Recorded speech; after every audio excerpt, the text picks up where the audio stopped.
Bonjour à tous, bienvenue sur la séance 8 en PHP où nous allons parler des opérateurs, même si nous n'allons pas tous les voir parce qu'il y en a beaucoup que nous allons surtout aborder avec d'autres chapitres, en tout cas d'autres séances de cette formation. Je voulais vous montrer les premiers opérateurs que vous allez devoir connaître avec ce langage de programmation. Alors on va directement passer sur le code, on va revenir sur ce qu'on a vu sur les variables, maintenant que vous avez appris cette notion-là, on va les réutiliser tout le temps, parce que comme je vous ai expliqué, les variables sont vraiment utiles pour stocker des données et les utiliser au cours de notre programme. Donc on va évidemment pouvoir travailler là-dessus. Alors les premiers opérateurs à connaître, et c'est pas compliqué, parce qu'on entend par exemple souvent qu'en informatique on vous dit qu'il faut être très bon en maths, d'accord, alors que ça va être effectivement le cas pour de l'informatique appliquée à certains domaines très précis. Par exemple, c'est sûr que si vous bossez dans l'aérospatial, il est évident que vous aurez besoin d'avoir des notions mathématiques, physiques et peut-être même plus dans ce genre de domaine, mais on va dire dans 90% des cas, évidemment, ça ne sera pas utile d'avoir des connaissances mathématiques très poussées en tout cas. Donc voilà. Donc au niveau de ce qu'on appelle des opérateurs, donc c'est les opérateurs mathématiques que vous avez appris à l'école au plus tôt, même j'irais même depuis la primaire, comme l'addition, la soustraction, la multiplication, la division. Même si on va en voir quelques-uns nouveaux avec l'informatique que vous connaissez peut-être ou peut-être pas, parce que dans certaines écoles on peut les étudier, dans certaines études aussi, mais pas forcément partout. Bien, je vais vous montrer un petit peu tout ça. Alors les variables jusqu'à présent, bon, je vous ai montré, on fait une petite révision très rapide. On pouvait créer une information, d'accord. Donc par exemple je vais mettre, je sais pas moi, âge, comme ceci, et on pouvait afficher l'information tout simplement en disant, voilà, passant tu as. Je vous avais montré qu'on pouvait faire de la concaténation de chaînes, donc ça reviendra dessus, parce que la concaténation, ça c'est un opérateur en fait, d'accord. C'est l'opérateur de concaténation qui sert notamment pour les chaînes de caractères. Et après du coup on pouvait l'utiliser comme ceci, voilà. Alors d'ailleurs bon, logiquement j'ai pas besoin de faire une concaténation quand j'utilise ce type de double code comme je vous l'avais expliqué. Voilà, si on va être plus exact, on le fera plutôt comme ça. Donc là j'actualise et voilà comment que ça s'affichait. Alors c'est un tout petit, pourtant j'ai... Voilà, on va mettre en 150, ce sera plus lisible pour vous. Voilà, donc ça pouvait fonctionner à ce niveau-là. Donc à partir de ça, alors l'âge, bon on va pas faire forcément des calculs sur l'âge, ce serait un peu bizarre, mais on peut éventuellement avoir des nombres. Donc on va reprendre des nombres. Faites number 1. D'accord, on va mettre 14, puis on va faire number 2. On va mettre 26 par exemple. Vous allez pouvoir effectuer tout un tas d'opérations, d'accord, au niveau de vos variables. Alors ici ce sont des expressions, d'accord, on va pouvoir noter des expressions par exemple à la suite, et dans ces expressions nous pouvons effectuer des opérations via l'aide d'opérateurs, d'accord. Donc on peut par exemple, alors on n'est pas obligé de passer par une variable intermédiaire, mais on peut le faire, on va le faire pour que ce soit plus lisible pour vous. On va l'appeler result, et on va pouvoir effectuer tout un tas d'opérations, et à la fin on l'affichera en fait, on fera juste ça, echo de result. À partir de là, on a le premier opérateur à connaître, et je vais vous le noter, donc parmi les opérateurs arithmétiques. Je vais vous faire quelques petites notes parce que c'est bien à savoir. Donc l'opérateur d'addition, d'accord, ça c'est pas rien de nouveau. L'opérateur de soustraction avec le symbole moins, vous avez, alors je vais le noter plutôt comme ça. Arithmétique, voilà. Donc vous avez le plus, vous avez le moins, vous avez l'étoile pour le symbole de multiplication, vous avez le slash pour le symbole de division, d'accord. Voilà comment ça fonctionne en informatique. Donc si je veux faire la somme de ces nombres, j'ai juste à faire tout bêtement, comme vous le feriez n'importe comment, number 1 plus number 2, tout simplement. Et là, j'obtiens bien le résultat des deux. Voilà. Pour une soustraction, même chose, en remplaçant par le symbole moins, d'accord. J'obtiens moins 12. Multiplication, division, etc. Voilà.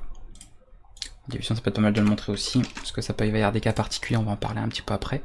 Donc la division, vous obtenez, comme vous voyez, un nombre à virgule, donc un flottant, avec plusieurs décimales éventuelles. Si vous voulez la partie entière seulement d'une division, vous allez pouvoir utiliser une fonction. Alors on n'a pas encore parlé des fonctions, même si je vous ai juste expliqué que pour le moment, tout ce que vous avez à retenir d'une fonction, c'est qu'elle possède un nom, elle peut prendre certains paramètres, et elle va faire quelque chose, uniquement une seule chose. Donc là on a une fonction en PHP qui existe, qui permet de faire une division entière seulement, de deux nombres. Donc pour l'utiliser, c'est très simple, au lieu d'utiliser un opérateur, vous allez appeler la fonction, donc c'est int div, vous ouvrez des parenthèses, premier paramètre c'est le premier nombre, et deuxième paramètre c'est le diviseur en fait, d'accord, voilà, le premier nombre, le diviseur, et là vous allez obtenir une division entière, donc ça vous met 0, parce qu'effectivement on obtenait 0, quelque chose, donc c'est bien une division entière qui est faite. Donc tout dépend, d'accord. Ça c'est la division décimale. Si vous voulez une division euclidienne entière, vous utilisez la fonction int div. Très important à ce niveau-là. Ensuite, on a un nouvel opérateur qui est le pourcent, et le pourcent va permettre de désigner le modulo. Alors le modulo, vous connaissez peut-être, lorsque vous faites justement une division euclidienne, vous pouvez avoir un reste de cette division. Et bien le modulo, c'est justement ça. Quand on fait un int div, comme je vous ai montré, vous voyez qu'on a simplement le résultat de la division, mais on n'a pas son reste, on l'a perdu. Donc si on veut garder que le reste d'une division, on peut utiliser justement le symbole modulo. Donc on peut faire tout simplement 14 modulo 26. Et là, on obtiendra le reste, d'accord, de la division euclidienne. Si on veut une valeur un peu plus, comment dire, précise, on peut également utiliser une fonction. Il y a aussi une fonction pour le modulo à connaître, qui est fmod. Alors les fonctions, je vais les noter ici.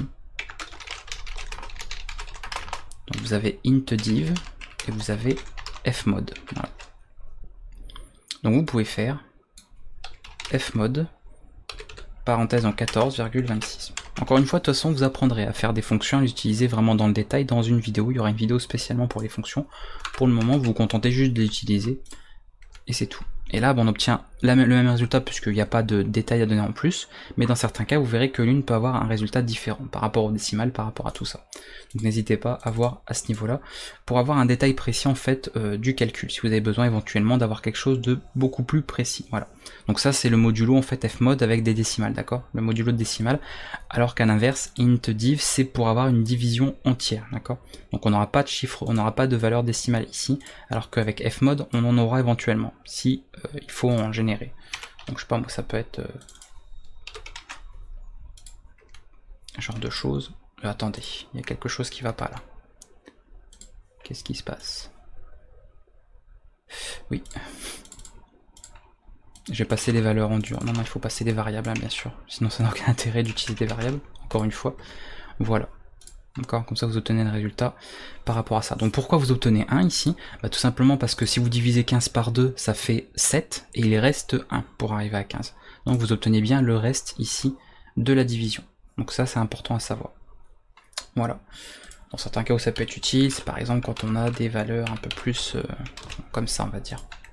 Voilà, là vous voyez que le reste est 2,05, alors que si j'étais passé simplement par l'opérateur modulo, je peux avoir un résultat différent.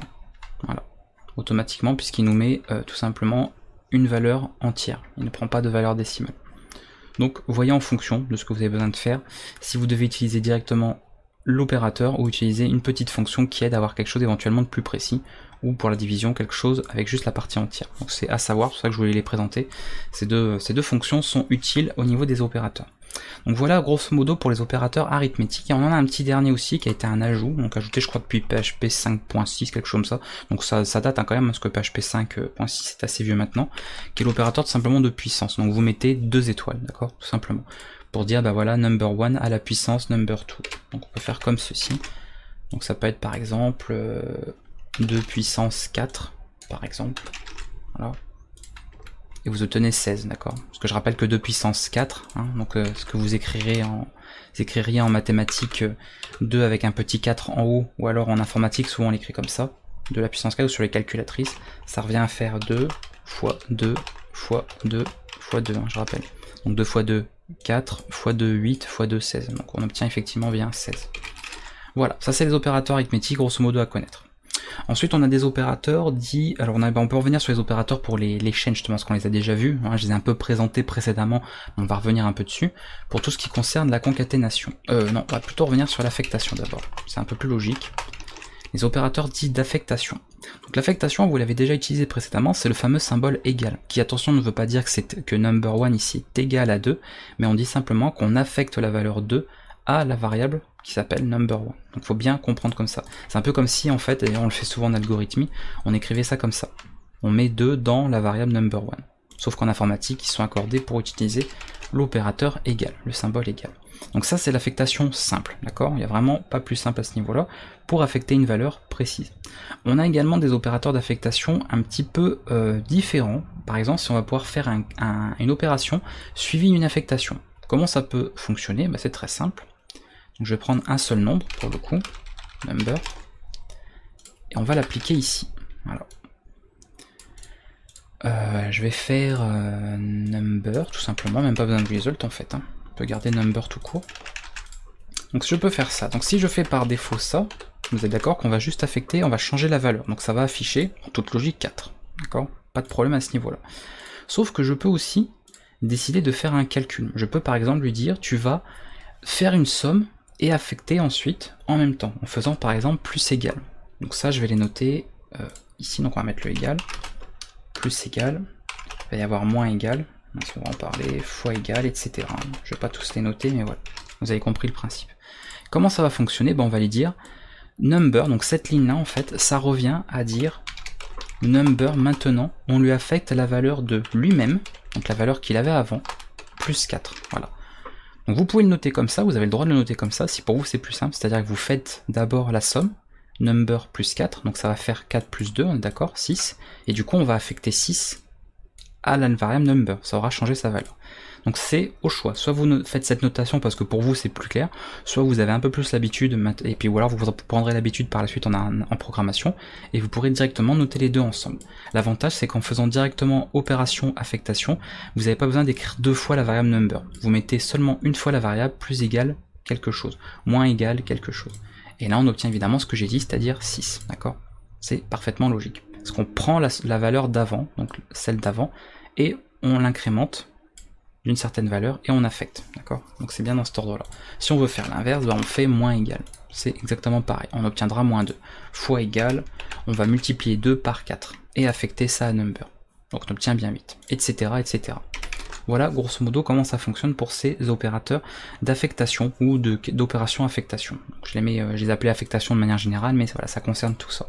Grosso modo. On a les opérateurs de concaténation, donc on va revenir dessus, puisque ça on en a vu un petit peu aussi, donc ça va aller assez vite. Donc l'opérateur de concaténation que vous connaissez bien, c'est le point, d'accord, et on a aussi le point égal, dont je n'ai pas encore parlé, mais qui est très simple aussi à comprendre. Donc quand on a le point, on va noter par exemple STRA, d'accord. Hop, on va y arriver. On va faire comme ça, je mets un petit espace quand même. STRB, donc pour string A, string B. Voilà. Je peux, et je vous l'ai déjà montré la dernière fois, on l'a fait d'ailleurs avec les variables et du texte, qu'on n'est pas obligé de concaténer que des chaînes, on peut concaténer également avec d'autres variables. On peut faire ça avec le symbole point. Donc il suffit juste de faire STRA.strb. Vous pouvez également tout attacher, je vous avais dit que ça n'a posé aucun problème. Ce qui est important, c'est les caractères que vous laissez éventuellement dans un texte. Donc vous pouvez tout coller ensemble, si vous voulez, c'est plus lisible pour vous, moins lisible, peu importe. Et bravo. Bravo, bravo. Alors pourquoi il me le prend pas? Star, pourquoi j'ai noté star moi? C'est pas grave. On invente des variables. Voilà. Donc ça a bien concaténé les deux chaînes ensemble, d'accord? Qui n'en sont plus qu'une seule. Vous pouvez faire ça dans une variable result aussi, hein, donc une variable intermédiaire. Si par exemple vous avez besoin de garder cette concaténation souvent et l'utiliser souvent dans votre programme, bah vous n'allez pas refaire le calcul à chaque fois. Donc pour faire de manière optimisée, vous faites qu'une seule fois pour toutes la concaténation et après vous pouvez réutiliser le résultat quand vous voulez. Toujours. Hein. Donc ça c'est dans le cas à faire dans l'affichage, c'est si vous n'avez besoin de le faire qu'une seule fois. Si par contre vous allez avoir besoin d'afficher plusieurs fois bonjour tout le monde, tout concaténé, eh bien c'est bien de faire une variable intermédiaire, stocker cette concaténation et du coup travailler directement avec la variable qui a la concaténation de fait. Hein. Ça va optimiser votre programme. Voilà. Pour faire la suite également, on peut faire l'opérateur, vous voyez ici, de concaténation et affectation. Comment ça fonctionne? Bah, ça fonctionne comme ça. Admettons, par défaut, je crée une chaîne vide, d'accord? J'essaie de l'afficher. Donc on part du principe que la chaîne existe déjà, hein, d'accord? On peut pas faire une concaténation et affectation sur une chaîne qui n'existe pas encore.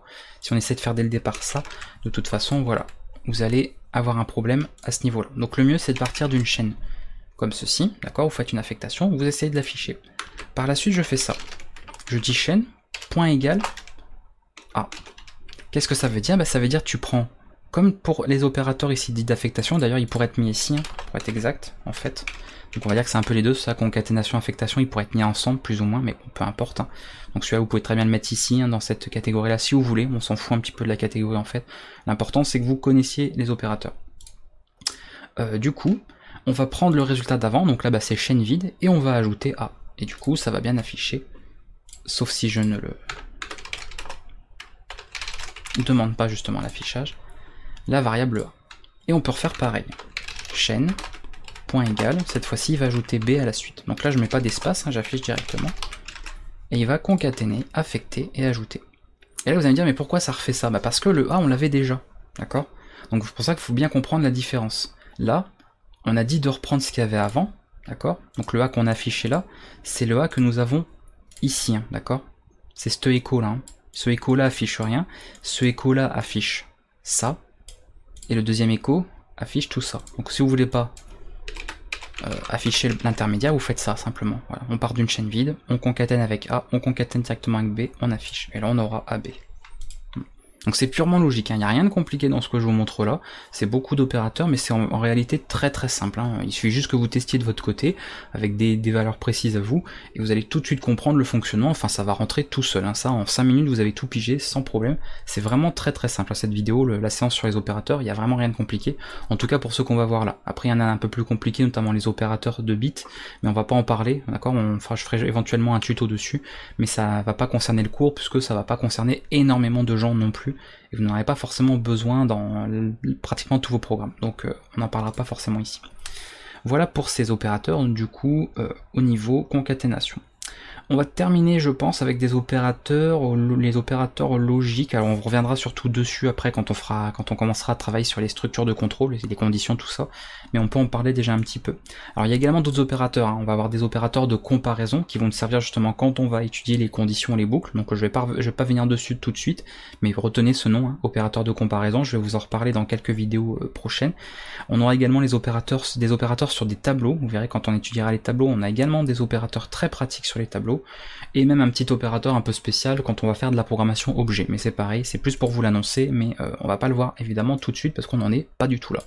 Donc on va continuer et terminer en tout cas cette vidéo avec les opérateurs logiques, qu'on va revoir également quand on étudiera les structures de contrôle, mais on peut déjà les utiliser quand on fait juste l'utilisation de variables. Donc au stade où vous en êtes là, c'est tout à fait utilisable. Donc je vais les noter, logique, voilà. Et les opérateurs logiques, nous avons AND, nous avons ça, donc je vais en parler, nous avons le OR, nous avons ça, et nous avons le XOR, le fameux OU exclusif. Et je vais en parler parce que ça nécessite évidemment des explications, parce que là, il y en a plein qui ne vont pas comprendre. Alors ça et ça, c'est pour la même chose, ça veut dire et, d'accord? Ça veut dire qu'on va vérifier une valeur et une autre. Ça c'est pour dire on vérifie une valeur ou une autre, et ça c'est une valeur ou une autre, mais pas les deux, ça peut pas être les deux. Je vais vous expliquer tout ça. On va faire A égale... alors par contre, le problème c'est qu'on fait pas de condition, c'est pas grave. C'est pas grave du tout. On va mettre ceci. Égale true. Et normalement, je vais voir surtout que ce qui m'affiche en fait comme résultat là. D'accord, il me met il passe directement par un entier. Bon, ça passera. Donc vous vous souvenez que le booléen c'est true ou false, donc vrai ou faux. Quand c'est vrai, il affiche 1, quand c'est faux, il affiche 0. D'accord, je vous le redis. Hein. Je vais d'ailleurs vous le noter. Parce que si vous l'avez oublié, ça va être un petit peu compliqué. Donc vrai, c'est true, donc c'est 1. Et faux, c'est false, et c'est 0. Voilà. Ça, vous avez tout ce qu'il faut au niveau des notes. Donc ça à retenir, hein. C'est évidemment à connaître. Donc là, qu'est-ce que je lui dis? J'ai créé une variable A, je lui affecte à la valeur true, donc un booléen. La variable B que je crée, je lui affecte également un booléen true. Et là, je dis un echo, il va me donner le résultat de cette opération-là. Parce que c'est une opération que je viens de faire, j'ai utilisé un opérateur logique. Cet opérateur logique, qu'est-ce qu'il va vérifier? Il va vérifier que ces variables sont égales à vrai, donc sont égales à true. Et le AND, il insiste bien sur le fait que pour que cette opération soit dite vraie, valide, d'accord? C'est-à-dire pour valider cette opération, il faut à la fois que la variable A soit égale à true, et, d'où le AND en anglais, la variable B soit égale à true. Donc là, vous remarquez que c'est bien le cas pour les deux. Donc en toute logique, on obtient 1, c'est-à-dire vrai. À partir du moment où je viens changer un des deux à false, ça ne va plus fonctionner, parce qu'il demande à ce que les deux soient égales à true. Là, on n'en a qu'un seul des deux, donc on va obtenir 0. Et d'ailleurs, il n'affiche même pas, voilà, au niveau de l'affichage. Mais c'est 0, ça ne valide absolument rien, d'accord? C'est pas bon. Voilà, si on met évidemment les deux à false, hein, sans surprise, même résultat, d'accord? Donc c'est vraiment important. Le symbole OR, c'est l'inverse, ça veut dire qu'on lui dit en fait c'est soit l'un, soit l'autre. Il faut au moins que une des deux variables, donc vous voyez que ça fonctionne par paire, hein, d'accord? On vérifie une variable et une deuxième, d'accord? On peut pas faire ça sur 15 000, on peut en faire sur plusieurs, mais vous pouvez déjà le faire minimum avec deux. Vérifiez les deux là. Donc le OR, c'est l'une ou l'autre. S'il y a au moins une des deux variables qui est égale à true, ce sera vrai. Donc il va retourner 1, d'accord? Peu importe laquelle. En revanche, pour que ce soit plus égal à vrai, il faut que les deux du coup soient faux. Dans ce cas-là, ça ne fonctionne plus. Donc ça, c'est à retenir. On peut tester, hein, comme je l'ai dit juste avant, plusieurs variables, hein, sans problème. On peut s'amuser à faire ça. On peut en fait en faire une infinité de vérifications comme ça, d'accord? Donc là, il n'est pas content pour le echo, mais quand on fera des conditions, vous verrez qu'on pourra le faire, d'accord? Là, pour le echo, c'est un peu particulier, je vous expliquerai de toute façon pourquoi, et je vous l'avais déjà d'ailleurs expliqué, puisque ce n'est pas une fonction, c'est une instruction, d'accord? Assez précise, le echo comme le print. Mais pour les conditions, vous verrez que vous pourrez accumuler comme ça plusieurs fois, en fait, plusieurs variables différentes pour les tests. Là, comme c'est une expression, on va se contenter de deux, de faire le test entre deux. Alors, j'ai oublié ça. On va le prendre en compte de toute façon, voilà. Donc là, on demande à ce que A soit égal à true, ou alors B, ou alors C. Comme vous voyez qu'il y en a un des trois qui est bien égal à vrai, ça va nous retourner 1, d'accord? Il n'y aura pas de problème à ce niveau-là. Donc ça, bon, on évite de le faire dans un echo comme ça, comme je vous l'ai dit, ce sera beaucoup plus évident quand on fera des conditions, mais voilà, au niveau de faire ça directement dans un echo, c'est pas forcément très propre, mais on n'a pas encore vu de toute façon plus de choses pour le moment dans ce langage PHP, donc on va se contenter avec ce qu'on a pour le moment. Donc voilà la vérification. Alors vous avez remarqué qu'il y a également cette notation ici, et c'est un peu la même chose, c'est-à-dire que si je fais ça, ben vous n'allez pas forcément voir de différence. Vous voyez qu'on obtient 1 aussi. Du coup, vous allez dire, mais attends, ils ont inventé un langage avec deux opérateurs différents à chaque fois, mais qui fait la même chose. Donc, quelle utilité? Alors, vous en faites pas, s'il y a deux opérateurs différents, c'est bien qu'il y a une utilité. Donc là, je rappelle qu'on obtient 0, puisqu'il faut qu'absolument les trois soient égales à true. Voilà. C'est la seule condition qui va valider l'ensemble de l'expression. Voilà. Donc, pourquoi il y a des différences? Pour une question de priorité. Et ça, j'en ai pas parlé aussi, mais je vais en parler pour la fin de la vidéo. La priorité des opérateurs. Vous savez en mathématiques, et je vais faire un petit rappel dessus pour ceux qui auraient éventuellement oublié, que vous avez des opérateurs qui sont prioritaires par rapport à d'autres. Alors, petite révision de mathématiques, si je fais ce calcul-là, on va noter des symboles mathématiques pour être exact, voilà. Il y en a pas mal peut-être d'entre vous, s'ils ont oublié, vous allez commencer à faire ça, donc vous allez faire 4 plus 3, vous allez faire 7, et ensuite vous allez faire 7 fois 9, et vous allez dire, bah, le résultat c'est 63. Sauf que non. Parce que vous avez, pour ceux qui ont bien retenu la leçon, appris qu'en mathématiques, la multiplication et la division sont prioritaires à la soustraction et l'addition. Donc en bref, c'est comme si on avait ça, automatiquement. Donc vous êtes censé faire d'abord la multiplication, donc 3 fois 9, 27, et la somme après. Donc ça fait 4 plus 27. Voilà. D'accord? Donc ça, c'est à retenir. Et après, du coup, vous avez le résultat, effectivement, là, qui sera, du coup, bien différent. Si vous voulez à tout prix faire la somme avant la multiplication, on vous a aussi expliqué qu'il fallait utiliser des parenthèses, parce que les parenthèses sont prioritaires aux opérateurs, que ce soit la multiplication, la division, etc. Donc là, en mettant votre expression de cette manière, vous allez faire avant la somme, et ensuite seulement la multiplication. Et là, effectivement, ce sera vrai de faire 4 plus 3 d'abord, 7, et ensuite 7 fois 9, 63. Là, ce sera effectivement bon de fonctionner ainsi. Donc attention à ça, c'est également valide en informatique. En informatique, si vous faites A plus B fois C, voilà, c'est différent, ça va être différent, d'accord? Ce sera pas la même chose que de faire A plus, je vais y arriver, A plus B fois C. Évidemment. Là, vous allez devoir faire le programme va faire ce calcul d'abord, et ensuite il va faire la somme de ce résultat avec A. Et ici, il va faire d'abord la somme là, et ensuite le résultat de cette somme, il va le multiplier avec C.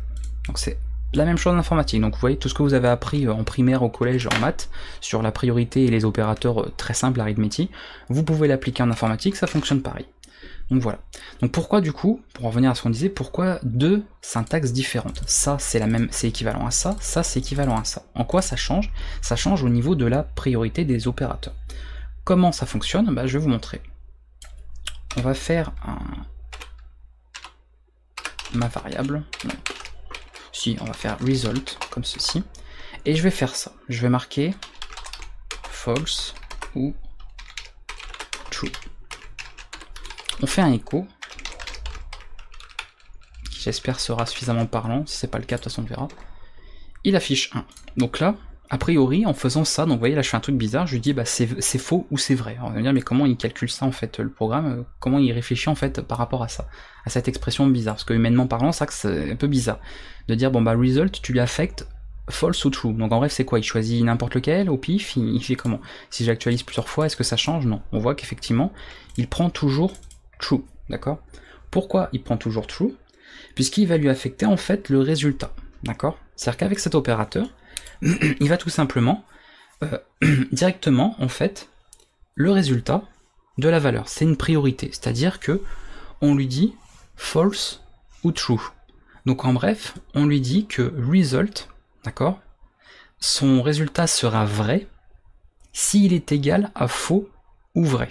Et comme de toute façon vous lui proposez de passer l'un ou l'autre, bah automatiquement, comme true est passé dans la liste des deux, eh bien ce sera toujours égal à vrai.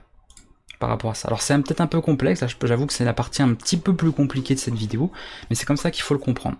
N'oubliez pas que là on obtient 1, pas parce que ça contient true ou false, mais parce que cette expression vaut vrai. Si vous dites, c'est un peu comme faire ça, je rappelle, comme on l'a fait tout à l'heure. Mettons, regardez, A c'est égal à false, B qui c'est égal à true, et vous retournez écho de A ou B.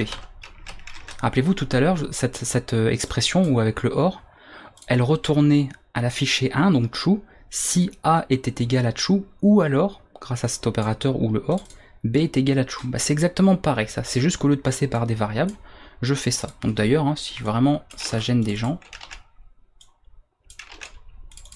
voilà. Au final, c'est exactement pareil que ça. Vous voyez qu'on obtient 1. Voilà, j'aurais peut-être dû faire comme ça, ce serait peut-être beaucoup plus explicite pour vous que de mettre des valeurs en dur, sinon il y en a qui vont pas comprendre. Donc c'est ça en fait, d'accord? Donc là on obtient comme tout à l'heure le même résultat qu'avec OR, on a exactement pareil. Mais du coup, pourquoi en fait on obtient ça? Parce que là on lui dit simplement d'affecter le résultat directement à la variable. Donc il va affecter true, d'accord? Il va affecter effectivement cette valeur, ok? C'est un booléen. Ici pour le... quel type de result. Voilà, vous voyez que le type de ma variable c'est un booléen, effectivement, c'est pas un entier, pas parce que s'il y a un 1 que c'est un entier, c'est effectivement un booléen que nous avons. Donc c'est ça qui est important à savoir. En revanche, dans le cas où je vais faire ça, là où ça change, comment ça va se passer? Eh bien on va lui affecter d'abord donc false, parce que vous voyez que A est égal à false, donc on va affecter false à la variable result, ok, et ensuite seulement on va s'occuper de faire l'opération or quelque chose, d'accord? Donc on lui dit entre guillemets que result ça va être égal à false, sauf si par rapport au or ici, donc à la valeur qui est passée, on a autre chose. Donc on a pour le coup true, puisque si c'est pas false c'est forcément true, c'est forcément binaire, donc c'est l'un ou l'autre, hein, ça peut pas être autre chose. Donc à ce moment-là, effectivement, vous voyez que là le résultat est différent. Et ça c'est bizarre parce qu'on voit qu'on n'a pas le même résultat, pourtant on n'a rien changé des variables. Voilà. Parce que là, on lui a affecté ça. En revanche, si je modifie, regardez, j'inverse les deux, false true, là on revient à 1. Voilà.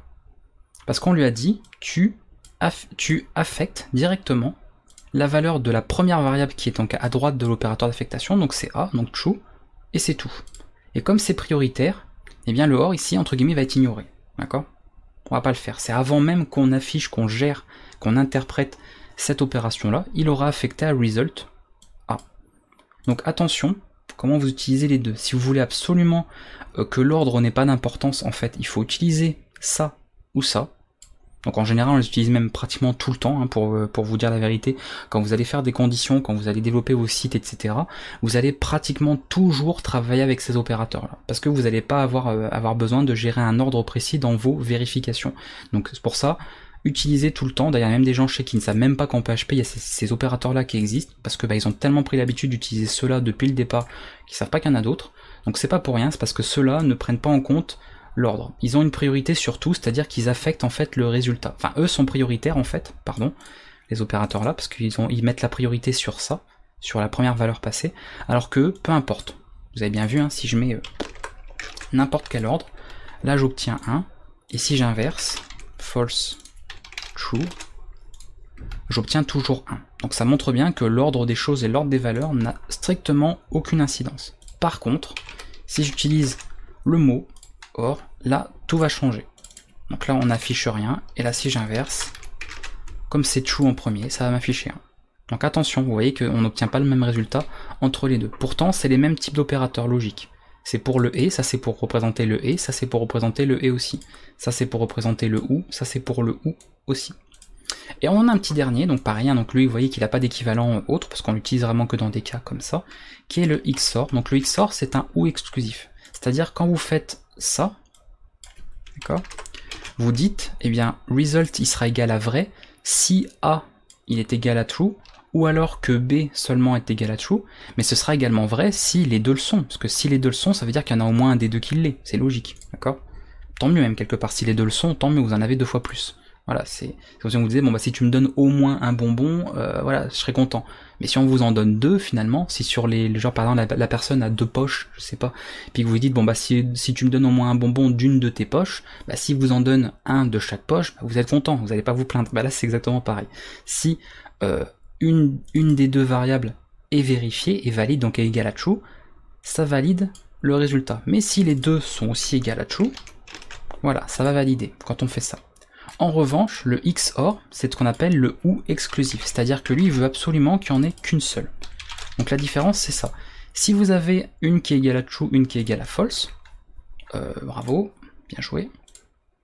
Oui, si on mélange les trucs, hein, bah, allons-y, hein, pourquoi pas.